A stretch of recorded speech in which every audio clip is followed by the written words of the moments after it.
Šta ste rekli, sa koje pozicije? Rivanj, otok Rivanj. Aha, Rivanj. I o čemu se radi, koji je motor? Motor je Rolls-Royce Merlin motor od Hawker Hurricana, britanskog aviona. Srušen u 2. svjetskom ratu, pogođen sa topom iz Nina. I srušio sam negdje u Zadarskom kanalu, ali motor je nekako završio u Kričaku pored Rivnja. I onda smo ga spasili s Džanijom. Kad je stigao? Od nas je stigao, 2020. Aha, i od tada je na desalinizaciji. Do tada na desalinizaciji, to je opsežan proces, zato što treba izaći iz svih dijelova, treba izaći sol vani.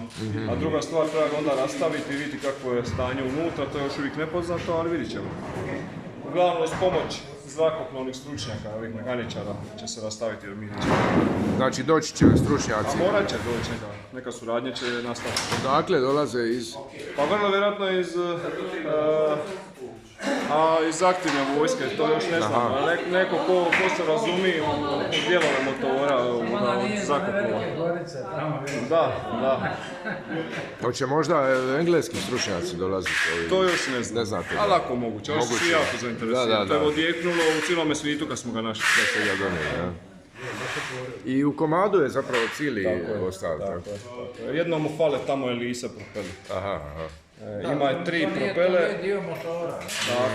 Ali recimo Spitfire ima 2 elise, a Hurricane ima 3. O tome se najviše i radi. Super, baš zanimljivo, da. Kako se zovete, samo recimo? Roko Surić. I vi ste u Međunarodnom centru za podvodnu arheologiju. Super, hvala Roko.